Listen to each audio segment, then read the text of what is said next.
আপনি তাকে বাধ্য করছেন যে তুমি অন্য কোনো মার্কায় ভোট দাও। আর 2026 নির্বাচনে আমরা মামুরা একাধিক চরিত্রহীন ব্যক্তি এক জায়গায় হয়েছে। সেনাবাহিনী কোনো একটা ভায়োলেন্সে হস্তক্ষেপ করে থামাইছে, আপনি দেখাতে পারবেন? শেখ হাসিনা যতটুকু জাতিকে বিভক্ত করেছিল উনি এই 14 মাসে তার চেয়ে বেশি বিভক্ত করে দিচ্ছে। এখানে এদের আহ্বানে আন্দোলন হয় নাই, আন্দোলনের তোরে এরা সামনে চলে আসছে। 12ই ফেব্রুয়ারির নির্বাচন নিয়ে নানা মহলে জল্পনা কল্পনা। নির্বাচনটি কেমন হবে, নির্বাচনে প্রশাসন, সরকার, নির্বাচন কমিশন নিরপেক্ষ ভূমিকা রাখতে পারবে কিনা, নির্বাচনের আগে আইনশৃঙ্খলা পরিস্থিতির উন্নতি হবে কিনা, প্রার্থিতা প্রত্যাহারের সর্বশেষ দিনের মধ্যে জোটের যে ভাঙ্গাগড়ার যে খেলা চলছে সেটি কিভাবে সমাপ্ত হবে, এসব নিয়ে আলোচনা নানা মহলে। এবং আমরা আজকে কথা বলবো সাংবাদিক ও রাজনৈতিক বিশ্লেষক মাসুদ কামালের সঙ্গে। মাসুদ কামাল, চর্চায় আপনাকে স্বাগত। অনেক ধন্যবাদ। আমি প্রথমবারের মতো আপনাদের এই অনুষ্ঠানে আসলাম, আমার খুব ভালো লাগছে। 12ই ফেব্রুয়ারি নির্বাচন নিয়ে আপনার কি মূল্যায়ন? মনে করেন 12ই ফেব্রুয়ারি নির্বাচনটা বেসিক্যালি, আমি যদি খুব সহজ ভাষায় বলি, এটা হচ্ছে একটা বিকলাঙ্গ টাইপের নির্বাচন।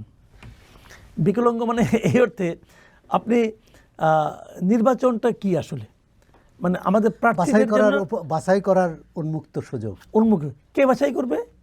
প্রার্থীরা বাছাই করবে, কিন্তু ভোটাররা বাছাই করবে।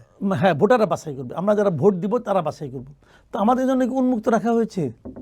আমি যাকে ভোট দিতে চাই, আমি যে দলকে ভোট দিতে চাই, সেরকম সব দলকে আছে এই নির্বাচন? সেই দল নাই।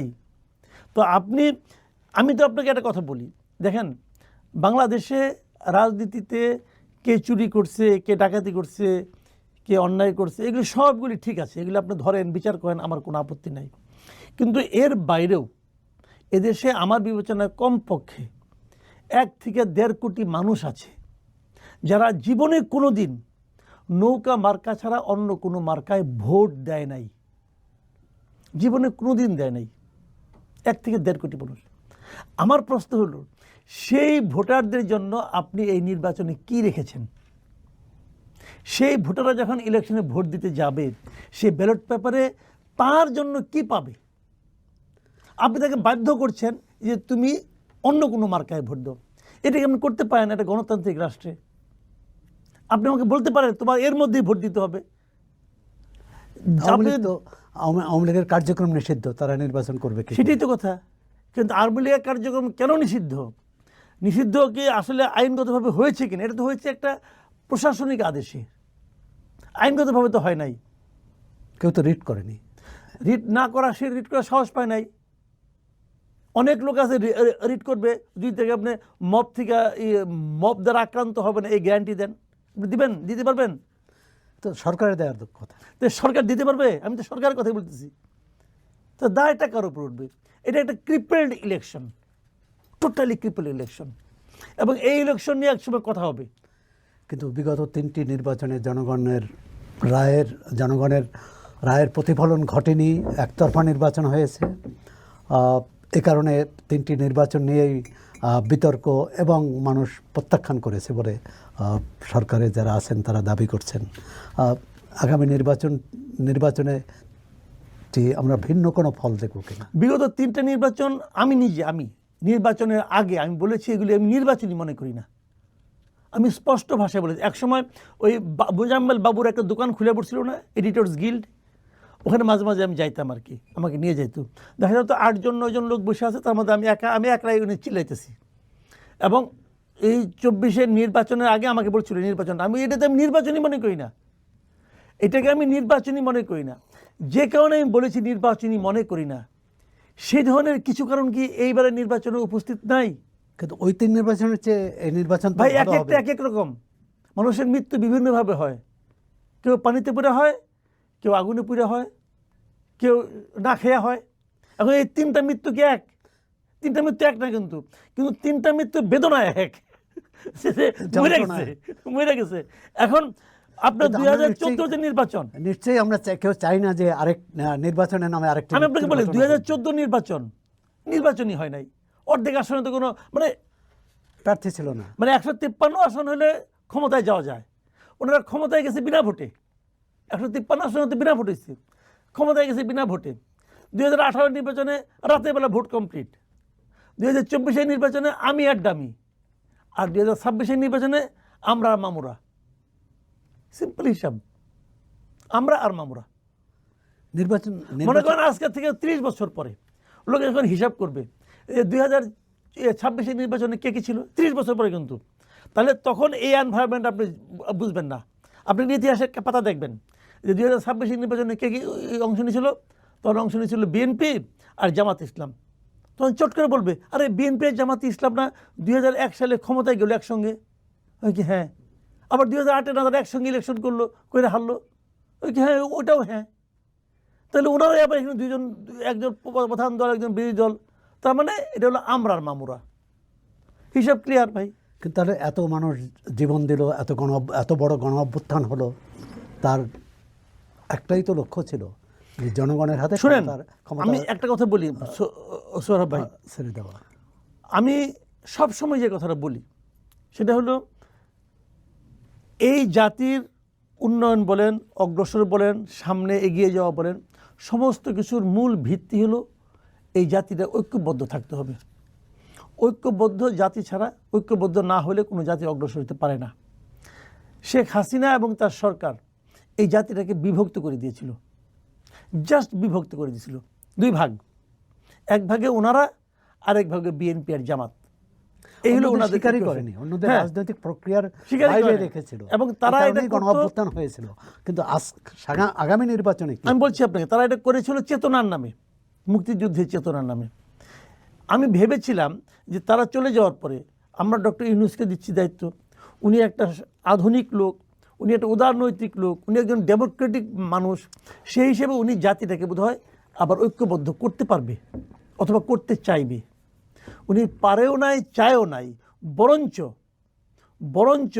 14 বছরে, অথবা ধরেন আমি যদি 2009 থেকে ধরি, 9 থেকে এই পর্যন্ত, এই আপনার 24 পর্যন্ত, এই সময়তে 14 বছরে, 15 বছরে শেখ হাসিনা যতটুকু জাতিকে বিভক্ত করেছিল, উনি এই 14 মাসে তার চেয়ে বেশি বিভক্ত করে দিচ্ছে। কিন্তু প্রধান উপদেষ্টা তো বলেছেন যে যারা অপরাধ করেছে বিগত সরকারের আমলে বা জুলাই গণ অভ্যুত্থানের সময়, তারা সেই অপরাধ স্বীকার না করলে অথবা অনুশোচনা না করলে রিকনসিলিয়েশন সম্ভব না। আপনি যে ঐক্যবদ্ধ হওয়ার কথা বলছেন সেটা সম্ভব না। তো সেটা আপনি করেন না রে ভাই। আপনি আমাকে বলেন একটা জিনিস, যারা অপরাধ করেছে তাদের অপরাধ স্বীকার করা তো ইম্পর্টেন্ট না, তাদের বিচার করা ইম্পর্টেন্ট। আমি আপনার বাড়িতে যে আগুন ধরাই দিলাম, দিয়ে বললাম ভাই ভুল হয়ে গেছে, আগুন ধরাই দিয়েছি, মাফ করে দেন, হলো না তো? আমার বিচার করতে হবে ভাই। তুমি আগুন, বিচারটা আপনি করেন না, করেন, আমি তো বিচার করতে না করতেছি না, কিন্তু বিচারটা কেন হয়? বিচারটা হয় হলো গিয়ে এই কাজটা যে যে করেছে তার তার শাস্তি হবে। যে যে করেছে বলে আপনি মনে করেন তাদের শাস্তি হবে না, কিন্তু আপনার মন অনেক কিছু হইতে পারে। ধরেন আমার সঙ্গে একজন লোকের খুব ঝগড়াঝাটি, তা আমার বাড়ির গরুটা মরে গেছে, আমি তো মনে করি ওর সঙ্গে আমার অনেক ঝগড়া, অতএব ওই গরুটাকে মারতে পারে, এটা আমি মনে করি। কিন্তু পরে দেখা গেল না, ও মারে নাই, আরেকজন লোক মারছে। এই জন্যই তো বিচার। আমি কি মনে করি যে তার উপরে আপনি সিদ্ধান্ত দেন, তাহলে অবিচার হওয়ার আশঙ্কা আছে। কিন্তু কাজেই আপনি বিচারটা করেন না কেন? বিচার করতে না করছে কেন? আমি তো বিচার করতে না করি না। বিচার তো চলমান আছে এবং থাকুক চলমান। বিচার চলমান থাকা এক জিনিস, আর বিচার হয়ে যাওয়া আরেক জিনিস। যদি বিচার শেষ না হয় তাহলে কাউকে আপনি অপরাধী বলতে পারেন?